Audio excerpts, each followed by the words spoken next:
We are coming to you from the mobile Ochsner Health podcast studio here at PJ's on Airline Drive. If you have any health needs or you need to get your day started, make sure you check out one of them. And if you need a new car, check out my guy Matt Bowers at one of his many dealerships throughout the region. He'll get you the best cars at the best prices. We're going to do the rest of our countdown of our top 21 today. So you're going to get the final guys on that list. And we're going to hit some other topics throughout the show. So stick around for that right after this quick break. Ochsner Health inspires healthier lives and stronger communities through a combination of standard-setting expertise, quality, and connection not found anywhere else in the region. To learn more about how Ochsner empowers people to get well and stay well, visit ochsner.org. Long live you. The NewOrleans.Football show is proudly presented by PJ's Coffee. PJ's Coffee has some of the best drinks that you can find. They have locations all over the city. They have pastries and everything else you need to get your day started. So go check them out. Time for a new watch? Go check out Friend & Company Fine Jewelers' wide array of Breitling watches at their showroom on Maple Street. They have every type of watch that you want, and they can get you right for any type of occasion. And while you're there, check out their engagement salon. They'll make sure you find the perfect ring for that special someone. Their experienced staff offer 5-star customer care to help you find the perfect watch, ring, or whatever else you're looking to buy. Visit them today. Friend & Company Fine Jewelers, 7713 Maple Street between Adams and Burdett, 504-866-5433, or visit them at friendandcompany.com. Looking for the best insurance coverage at the lowest price? Look no further than Chabert Insurance, the Earhart Agency. They are a local independent insurance agency right here in New Orleans, specializing in home, flood, and auto insurance. Their agents are born and raised in the area and understand our community's unique needs and the homeowners insurance crisis our residents are currently in. At Chabert Insurance, the Earhart Agency, their dedicated team will shop every available carrier in the market, ensuring you get the most comprehensive coverage at the lowest possible price. They know your time is valuable, which is why they work diligently to provide you with the quotes as soon as possible. Why settle for less when you can have the best? Trust Chabert Insurance, the Earhart Agency, to protect what matters most to you. I do. I've been a client of theirs since 2021. When we couldn't find someone to insure our house because of the big oak tree growing over top, Chabert worked until they found someone that would work with us and give us the protection that we need to feel safe in our new home. Call them today at 504-326-6526 or visit them online at Protected by Chabert. That's 504-326-6526. Chabert Insurance, the Earhart Agency, your local insurance experts. Hardhide Ponchatoula Strawberry Whiskey is an 86 proof blend of aged wheat bourbon, American light whiskey, and fresh Ponchatoula strawberries. Blended in New Orleans, it is not for the thin-skinned. Look for it in your favorite stores, bars, and restaurants. NewOrleans.Football is proud to be sponsored by Firehouse Subs. Make sure you check out their location on Veterans Boulevard. All right, let's get into the show.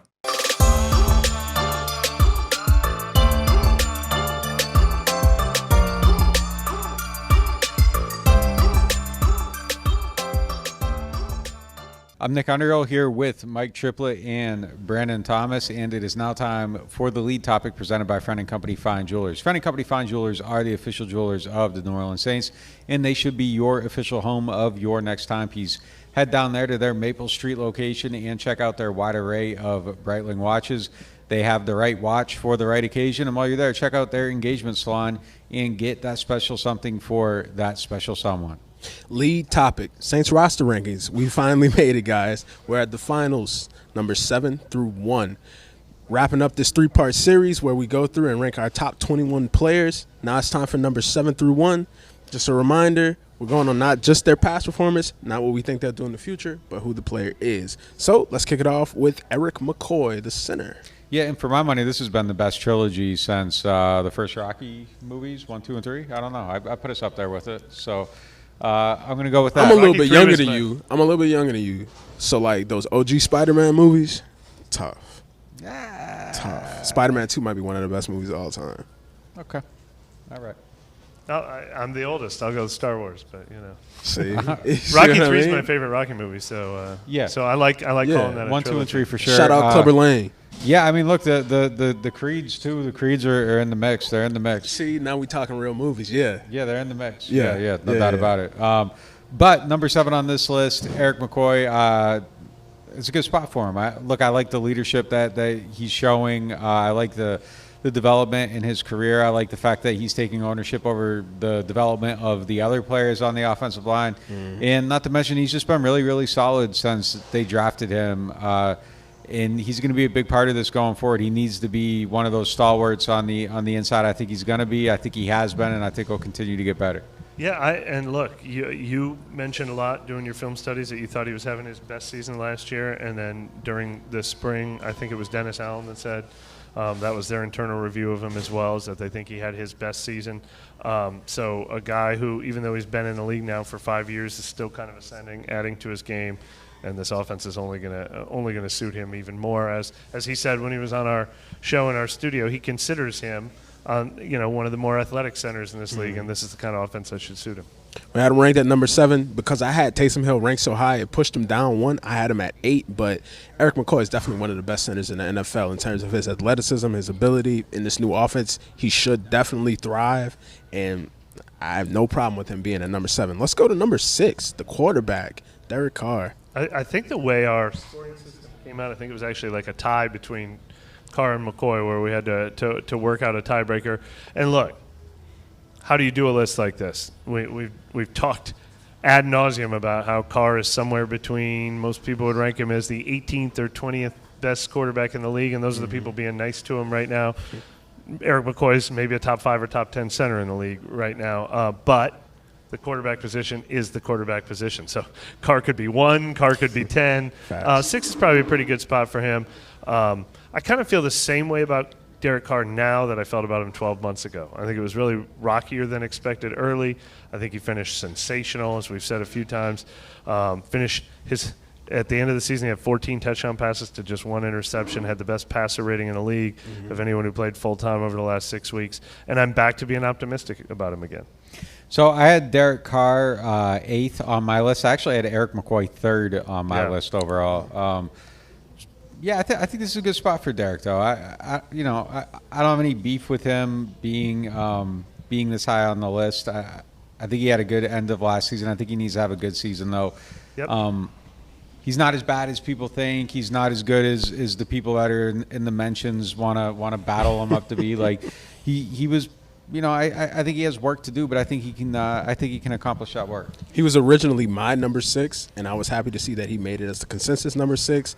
And I think, like you just said, he's there, but he just has to do a little bit more to kind of put himself in the top 5. So 6 is the great spot for Derek Carr. Now let's move on to number 5, the guy in the back, safety Tyrann Mathieu. Exactly where I had him on my list. I think he's been a great signing for this team. I've said it a few times. Like, they wanted to get more dynamic back there, get more playmaking. He has answered that call. I think his leadership is invaluable. I think just having him around is incredibly important. And I think he's lived up to the contract, and I think he'll live up to the second contract. That's a signing that I like for the team. He's not somebody that I think is ever gonna when he does start to age, I don't think he's ever going to rapidly fall off. I think Demario Davis is the same way. These are two people that are incredibly, incredibly intelligent, work incredibly hard on their bodies. I think they'll be able to mitigate, their aging process a little bit and how much we're able to see.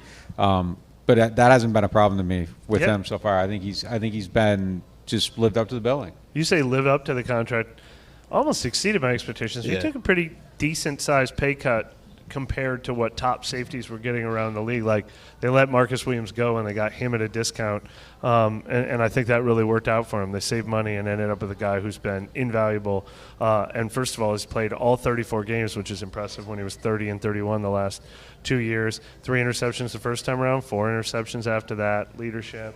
All of it. Every box. Check. He's not AP first team All-Pro Tyrann Mathieu that he was at his absolute peak in Kansas City. But if you're telling me he could have one more of those seasons before it's all said and done, I wouldn't be surprised one bit. I'm not the type of guy that has a lot of regrets, but when I pressed send on my finalist and I saw that he wasn't in the top 5, I said, man, I'm probably going to regret that, which I do. I think Tyrann – Where'd you had him 7th? Yeah, I had him 7th. He was still in my top 10, but I had him 7th. Tyrann is just he's the guy on the team that has consistently made an impact in the 2 years that he's been here. He's shown younger guys. I got an article talking about how the Saints cornerback room culture has just developed, and Tyrann was the constant that everybody from the rookies, undrafted rookies, to like the senior players, just always look to go to him for advice and stuff like that. Plus, his on the field play is definitely shown. To Marshon, like exactly. You think of a guy who doesn't, like who's got it all figured out. Yeah. Like he's been looking up to Tyrann. Yeah, I mean, he's good for everyone in that room. He definitely should have been in the top 5. Now, let's go to number 4, running back Alvin Kamara. This has been another tough one. You were the highest, Brandon. You had him at 2. I did. Nick 6, Mike 4. So we were a little spread on him because, we talked about this ad nauseum when we talked about what his contract value should be. Is he's Alvin Kamara. He's elite. He's all time. But he's a running back who's turning 29 later this month. So exactly how much of a drop-off do you project? We've seen a drop-off in the last couple of years, but how much of that do we blame on them having one of the worst rushing offenses, run-blocking plans, run-blocking executions in the league? Nick has said it a bunch of times. He'll say it again right now probably, that they might have taken him out of the Hall of Fame. And where is he right now? That's impossible. But if we're saying peak Alvin has been one on this list before. Maybe he's not that far off from that right now. That's interesting. Like you said, might. Like I think it's a certainty he's not good. Like, do you think there's a chance he gets? Do you think he could get in the Hall of Fame? No, but the might being like at one point he might have been going to the Hall of Fame and they ruined it for him. Like, do you think he was? I think he probably was. Up to 20. Like I think it was a guarantee. I've always had a problem with the Hall of Fame at the running back position. Like the way you get in is you do what like Frank Gore and Jerome Bettis did. You have to have 15 years. You have to get to 12,000 yards. You have to get to 120 touchdowns. Like I don't know if Alvin was always going to be 6 special years and then you just can't keep doing that. And if that would have been enough, but. No question, he was Gale Sayers for a little while. Like he was Christian McCaffrey for a little while. So absolutely, he was on that track. Yeah. Okay. All right. Yeah. I don't really know what the voting criteria is. Like I just know when I was watching him at one point, it felt like this guy is a generational talent, a generational career. He's going to lock it all down, and then they just changed, and it changed his trajectory a little bit. I think 4 is an okay spot for him. Like I said, I had him 6. I feel more comfortable with him at 6 than 4, I think. I just think that he's got to do some stuff to get back on top of, the narrative or however you want to put it. And I think there's a lot of reasons for it. And I've spelled them out for weeks now, just every single time we talk about him. So I'm not going to go through all that again. But I do feel like there's a lot of stuff that's let him down. But, I want to see the production on top of it so that you just aren't making the case for him. I want to see the case again. And, hopefully they do those things to allow him to get back to that spot. But if they don't, he's kind of tied in and dependent on the system around him as far as his production. And if they don't do those things, he should be a little bit lower. So I don't know. I'm okay with him at 4. I think it's fine. I think there's things that they need to do to help him, and he needs to take advantage of. We've literally talked for hours about how this contract situation and Alvin's value and different things like that. But I had him as high as 2 because of who he is. You know what I mean? He's never going to take that low route and be like, oh, well, they think I'm washed, so I'm going to be washed. He's going to consistently perform when given the opportunity.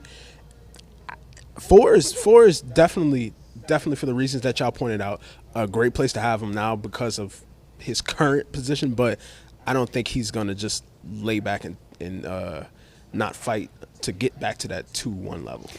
If he plays. That's point. True. I honestly believe that there's a scenario where he doesn't go to training camp. I honestly believe that. I honestly believe he has enough going on to where he'd probably be fine if things don't work out the right way. Yeah. He's got a lot of interest. You see him right now doing fashion shows and stuff over in Europe. I could see him just saying, you know what, they don't want to pay me, I'll go do my NASCAR thing. I think all this stuff is legitimately, very truly, realistically on the table. That's the thing when people always have motion, they're not boxed in, and that's what you're saying. He has enough motion to where I think he wants to play football. I think he wants it all to work out, but I think that realistically, that's a better way to say it. Realistically, there's a way. You mean the right way is the better way? Realistically, there's a scenario where I'm just saying. You can see it. I was just going to make one more point about how even though the run game has collapsed, he has still showed that. It reminds me a little of Demario Davis, who we haven't talked yet about on this list, but he showed, and Drew Brees' late career, he can adapt. He had 75 catches last year in just 13 games. He's always caught passes, but that's the highest per game of his career. If he had played 17 games last year, there have been 98 catches. So he still brings value, even if he's not doing it the exact same way he always used to when he was averaging 5-6 yards a carry. You speak on Demario Davis. That's number 3 on the list. Demario Davis. Nick, you had him at 4. Yeah, I have McCoy at 3. I mean, I don't know. You could probably flip-flop them guys for me, like 3 through 5, 3 through 6 even. I'll throw Alvin in there. Like I don't really have like a super strong take on him. This guy here though, like you give him 2 more seasons. We're talking about Hall of Fame. Like he's close. He's close to getting in there. And I think he is that caliber of player. It's just he defines the position for me. He defines excellence in performance on the field, at the position, performance in the field, off the field, on the training table, all that stuff, doing the stuff you got to do for your body, off the field in the community. Like he's based on what we see. I mean, he's a beacon of excellence. Like just really kind of in everything he does, a pillar on the field, in the locker room, in the community. I mean, he's kind of. It feels like he's got it figured out. Yeah, look, and I love the versatility. I mean, he's a good run defender. He's maybe lost a step at age 35 as a pass defender. And so what does he do? He gets a career-high 6.5 sacks in 2022, matches that career-high 6.5 sacks in 2023. He's just a guy who's going to figure out how to be an asset for your team on and off the field, no matter what. You want him there as long as he's willing to play. We've never seen anything like this, what he's doing at 35. When he first joined the Saints, there was a stat in his final year with the Jets, like he was the only player in the NFL who had X amount of pass defenses, QB hits, tackles for loss, and tackles and sacks or something like that. And then his first year with the Saints, he was, again, the only player in the NFL who did it. And he did it 2 years in a row. I mean, he just helps you in so many different ways. He's smart. He's crafty. He keeps himself ahead of the game. I feel like even though it doesn't make sense to put a 35-year-old linebacker this high on this list, I feel incredibly comfortable. This is where I had him on my list too. Yeah. I had him at 5, but he could easily be at 3 because of his ability to just stay relevant. And Demario finds a way to stay relevant in different ways and evolve his game with his age. And I think if he continues to do that, like you all said, 2 more years, you're putting him in the Hall of Fame. And before, I wasn't thinking like that until – we had a conversation in overtime where if you're not subscribed, make sure you check out NewOrleans.Football to catch the overtime segment where you convinced me. You were like, look at Demario, look at the link that he's been doing and look at what he's doing. This is a Hall of Famer if he could continue to do it. And I was converted. I think, honestly, he can be a Hall of Famer if he's able to sustain this level of play for the next 2 years. Now, let's roll on to our next segment presented by Hard High Ponchatoula Strawberry Whiskey. We talk about Demario and things like that. The thing that stands out with him is his age, but not just him. Demario, he's 35. Alvin, he's going to turn 30. Turn 29, yeah. He's going to, Sent you bad information. Tyrann, 32. Derek Carr, 33. Taysom, we talked about him on the last episode about him being 34. He was at 8th on the list. And Cam Jordan, he turns 35, and he was 13th on the list. So, does the age become a concerning factor on this list? Well, let's start at the bottom. Least concerning of those guys age-wise, Derek Carr. I mean, 33 is young for a quarterback. Young for a QB. Is not bad, Yeah, that's young. I mean, he could have 12 years left if he wants to. Yeah, you got meat on the bone. I mean, you're seeing it now. I kind of think 40 is a number for all of them now. And that's just going to kind of be where they probably aim to go if they remain effective. But the body should be able to. They don't take hits anymore. It's just really kind of a thing. I think next, as far as least concerning for me, Taysom. I think 34-year-old Taysom. Yeah, just give him what he does. Like I'm not expecting Taysom to no longer be running hard. Yeah. I don't know. Taysom could lose all of his hip flexion and still I think be okay because he's running hard as hell on a straight line, man. That's all he needs to be able to do. I think he's going to keep doing it. Yeah. This is where it starts to get interesting. I bet we probably start to differ here. I feel less concerned about Tyrann than I think the other guys. I agree. I mean, because he's 32, but I mean, yeah, I mean, I know who you're going to get. I see the other names on this list, and they're all more concerning than Tyrann. But I am concerned about Tyrann dropping off at some point. Like not this year, but I don't. Yeah, you're more of like an orange from instead a team of in the red building area. standpoint. I mean, I'm taking all these guys year by year at this point. Yeah. I mean, because it's just kind of You never know. You never know. Yeah, I mean, like Demaro's 35. I'm not currently worried about him at all, but he's 35, so that number just feels a little bit more concerning to me than 32. So I don't know. I don't know where to go from here. Well, I mean, Alvin at 29 and Cam Jordan at 35 are the last two names on the list. Well, Demario too. So do we got Demario too? We haven't hit Demario. Well, yet. I thought you just said him. Yeah. Okay. So then we go to Mario, and then it's okay. Well, then I didn't know where to go between Alvin and Demario. But if you made that choice for us, no. I'm going with it. I'm with you. I'm with you because I don't want to make the decision. So thank you. So you went Demario, and then Alvin, and then Cam is obviously the most concerning one on the list. Here's my concern: the whole list. Like, I'm not super duper concerned that these guys can't perform in 2024, but what is that? 1, 2, 3, 4, 5, 6 of our top 13 are older guys who have 2 good years left. Max, Derek Carr, more than that probably. That's not how I want my top 13 to look. Yeah. Not only do I not know if I can count on any of these guys 2 years from now, I'm paying them all max value too. Like, if you want to be if you want to be a team that you're excited about, you want these guys to be 25 and 26 and 27 and they were. I mean, if we did the 2018 and 2019 Saints rankings and we had Tyrann and Mike Thomas and Marshon and Alvin and like we had nothing but 27-year-old guys in our top 10. So this is a huge problem for the Saints. They got to do it again in the draft, and they haven't been. Tyrann, going to your point about him being 32 years old and kind of being at that kind of burnt orange but not red level yet, in a certain sense of speaking, the last week of minicamp, I talked to him about the project that I had worked on, and he said he could have been went home, but he likes being able to be in there for those younger guys and see them get paid. He said one of his goals is to see a Debo and Alante get paid and fulfill the dreams that they had when they were 5 years old. So I think that keeps him around, but Cam is definitely the most concerning on this list just because you've already started seeing the decline. No doubt about it. Yep. Also, how hard would it be to like replenish this in the coming years? Oh, incredibly hard. it's a massive. You gotta get. I don't know. I mean, I'm not really counting.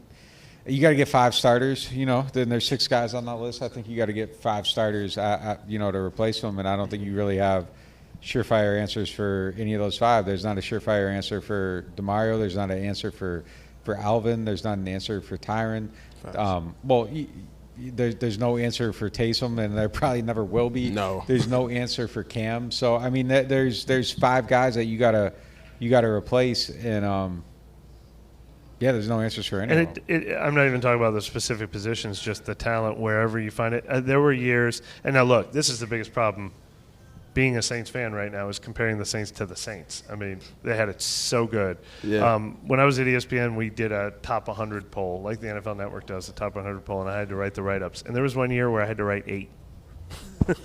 8 of the top 100. I think it was 101. I think they got to like 110. Somebody was like an alternate or whatever.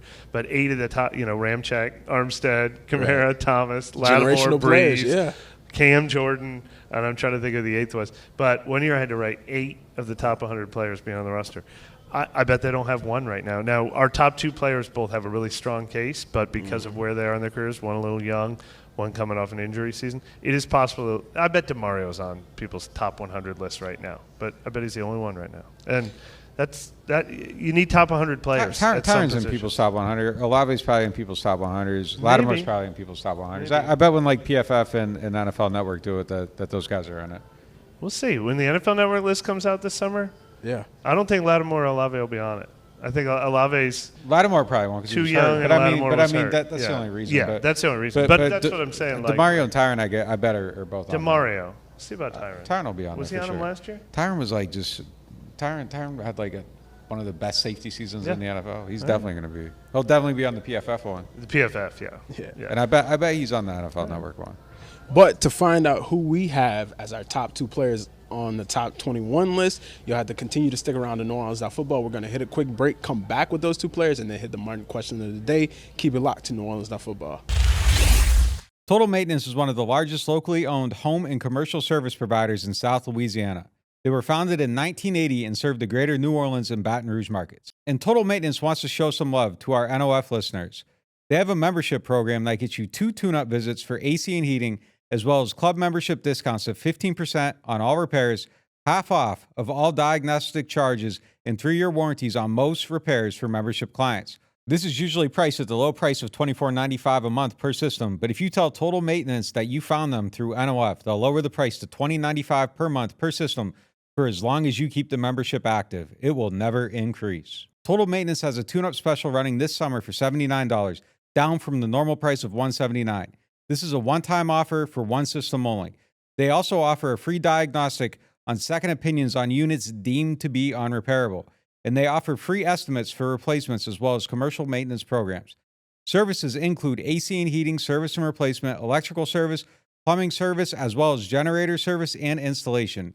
They are Total Maintenance. Find them at tm-ac.com or give them a call at 504-841-3300, or if you're in the Baton Rouge area, 225-480-1000.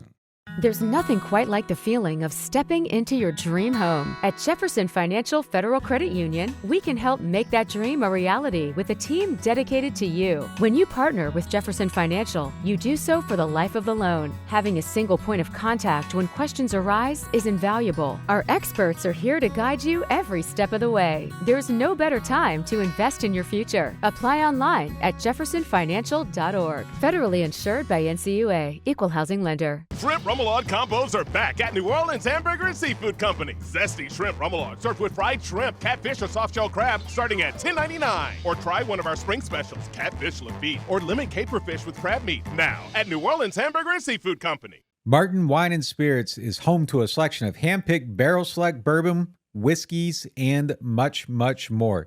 They are family owned and operated since 1946 and specialize in wine, spirits, gourmet food, gift baskets, catering, and tasting events. They have many locations, so they're never too far away. You can check them out in Metairie, New Orleans, Mandeville, and Baton Rouge, or if it's more convenient, you can always shop online. Whether you're a wine novice or a seasoned collector, you'll enjoy the Martin Wine and Spirit experience.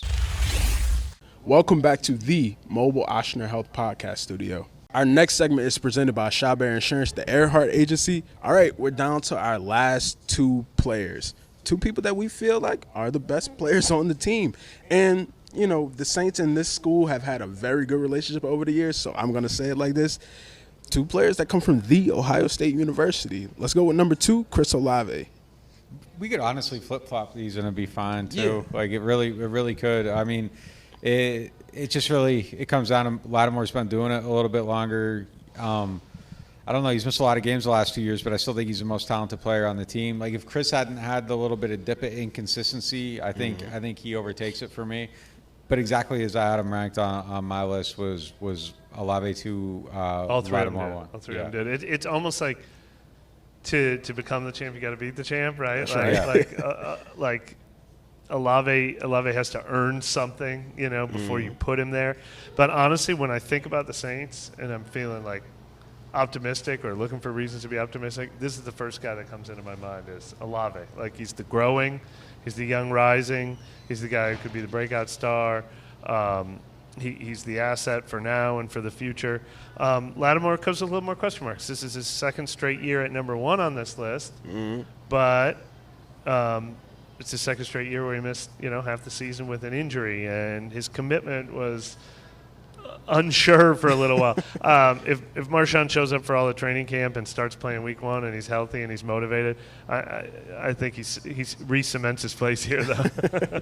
I had Chris at 3, but he could easily be 2. But more on Lattimore, when we talked to him coming out of mini camp, like at the beginning when he came back, he told us, he said, man, I'm number 1, not just on the team, in the league. Awesome. So I definitely agree that he is number 1 on the team right now until somebody dethrones him, which Chris probably can do with another year of work. Chris seems like he's been focusing on, you know, getting himself together going into this season in terms of connection with Derek and different things like that. But Marshon Lattimore's presence as, like, the boogeyman where you're not throwing to, it's taking a hit. But I think that this year, health-wise, if he stays healthy, he's going to be able to return to form on that. I think, though, for me, like, honestly, if Olave has 17 healthy games and Lattimore has 17 healthy games, like, I honestly think we come back here next year and Chris will be number one for me. That's interesting. Hey. I would pick Marshon in that scenario. That's a great question and a great way to think about it, though. Yeah. No, I would definitely want that to happen. The younger guy to be able to make that second leap and step up to the next step going into –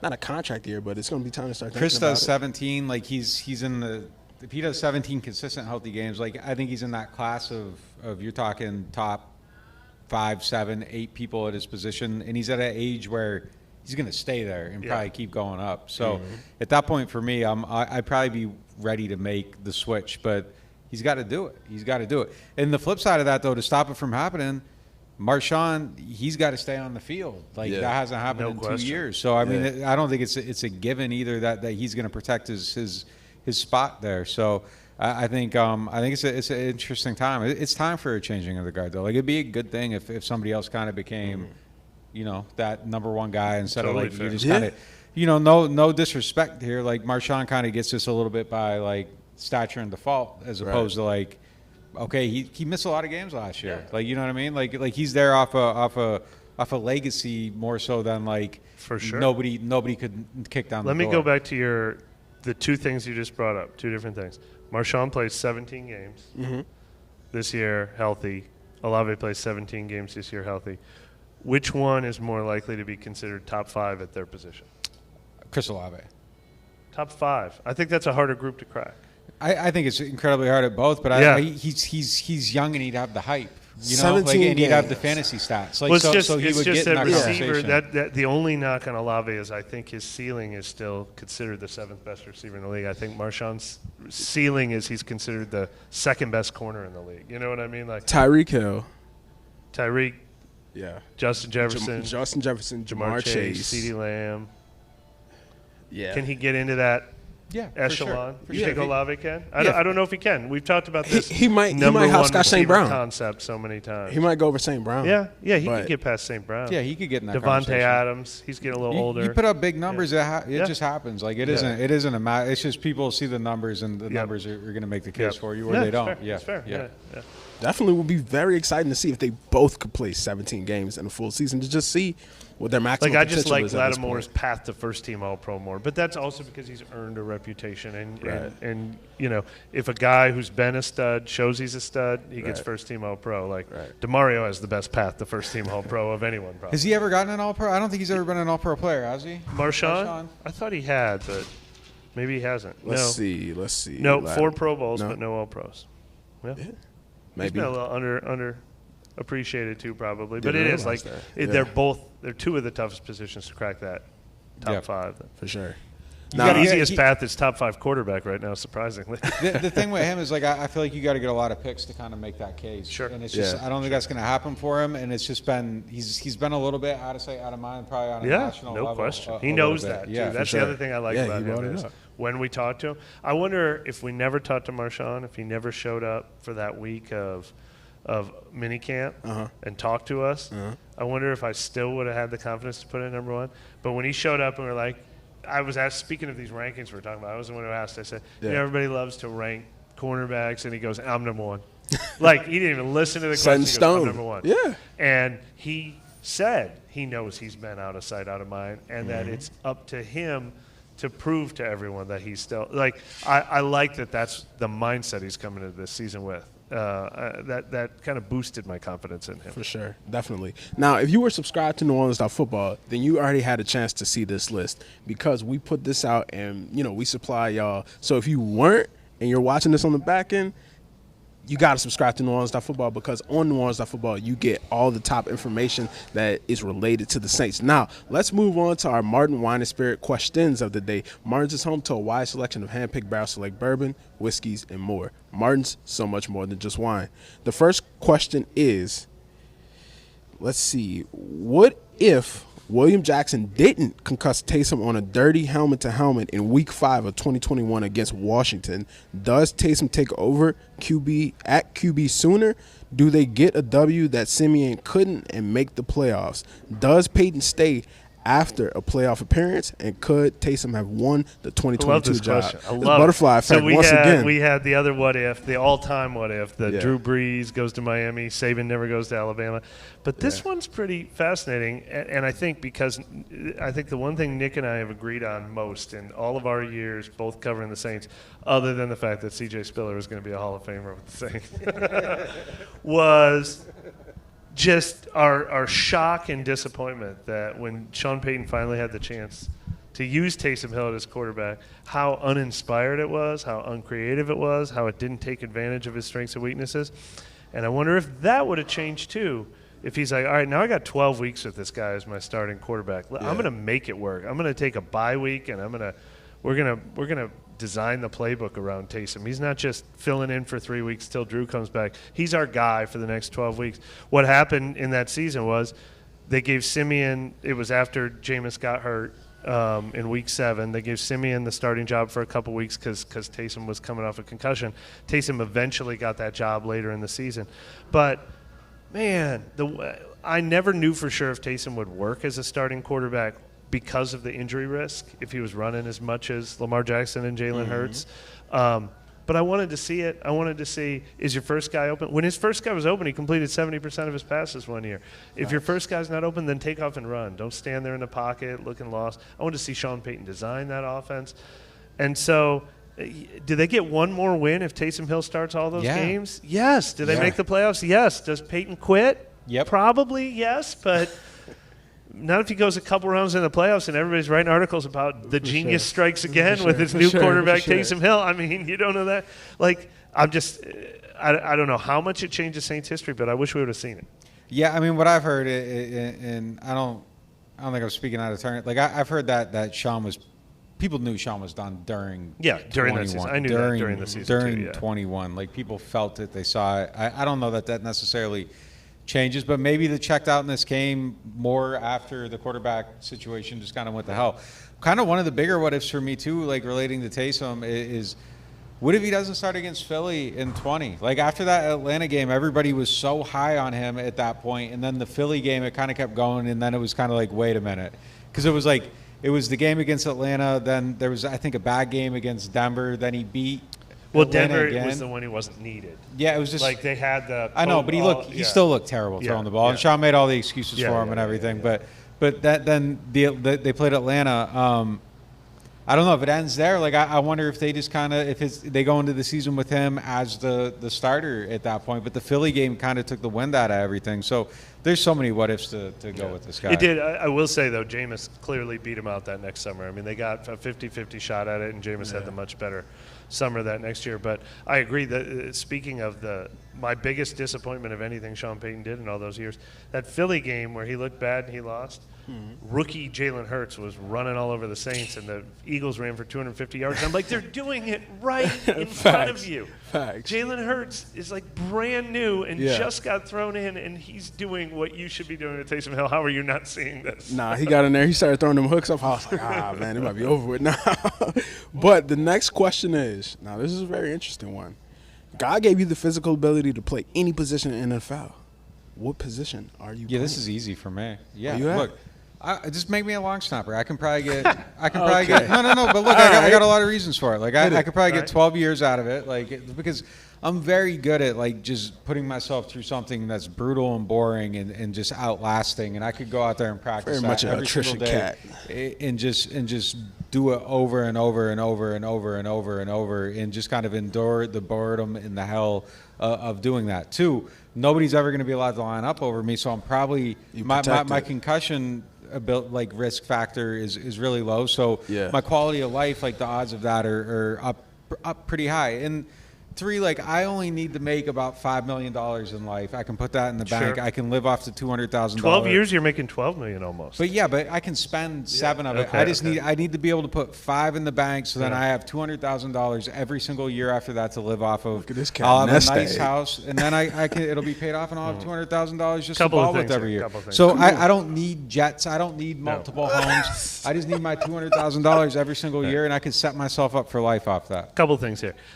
First of all, I love your choice. I didn't think of it myself, but I have said for years. I remember when I covered the 49ers a long time ago. Their long snapper, Brian Jennings, got a scholarship to Arizona State by being their number 3 tight end and a long snapper, and then he played a 15-year NFL career. And I'm like, that's what my kids are going to do. Like, teach them to long snap. They get a college scholarship. Everyone needs someone who can long snap. Go somewhere like Arizona State. Facts. Tight end, maybe catch 8 touchdowns in your career, too, to have those moments. None of my kids are following that path, so I blew it. But so I like your thinking.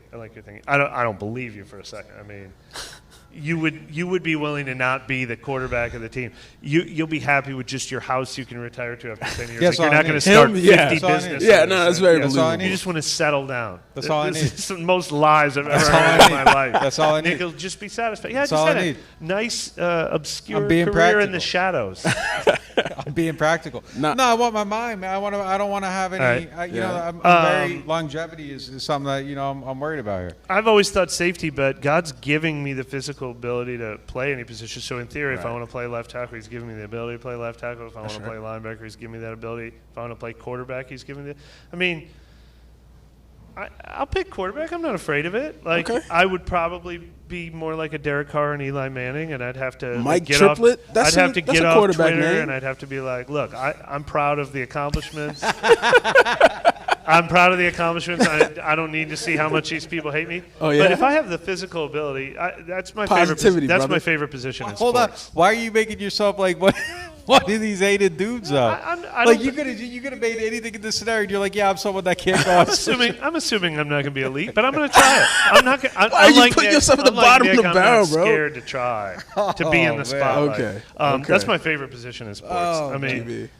flag football, intramural football, whatever. Hey, like that I flag love media, being you a were tough. Quarterbacks. Yeah. Oh, my God. Quarterback.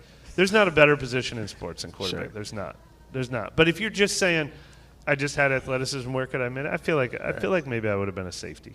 Okay. Right. Get tripped. Very Iowa. What about Very you? Iowa-ish. Question. I'll be Cooper DeJean. How about that? Facts. Oh, all right. Are you adding size? Yeah. Do you add? Yeah. We're not 5'7". We're whatever the position requires. Okay. 2 out of 3 of us are 6 feet tall on this set, but yeah, you need more height than that. Don't make me get out the ruler, dog. Come on, man. But hey, we'll see. We'll see. Now, what are you picking? that's what I'm about to tell you. Are you going to be a 5'9" left guard? Man, stop the noise. Stop the noise right now. Stop the noise right now. Nah, I probably won't go in the O-line. When I play football, that's where I primarily was, so I got enough of that. Man, put me a linebacker. I'll be a Mike linebacker. I think I'll be a Mike linebacker, come in, do my damage, make a name, and peace out. Right. I'm convinced. I think if you add, you know what I mean, like 20 more pounds, a little more speed, I'm wrecking shop. You think? Yeah, well, welcome back. Come back to NewOrleans.Football next time, This is where like you when see Nick, who just wants to punch the clock and lead an obscure lifestyle. and I'm gonna tell you for like this this. network that he created single-handedly. The long snapper of Saints reporters, Nick Underhill. That's right. Consistent. Hey man, I just need my $5 million in the bank. That's it. That's all you need. Now look, $200,000 every year. I'm gonna be honest with you. We used to have a coach, Coach Silver. He used to tell us all type of stuff. He'd be like, "Man, y'all gonna get old one day. You're gonna look back and y'all say these are the good old days."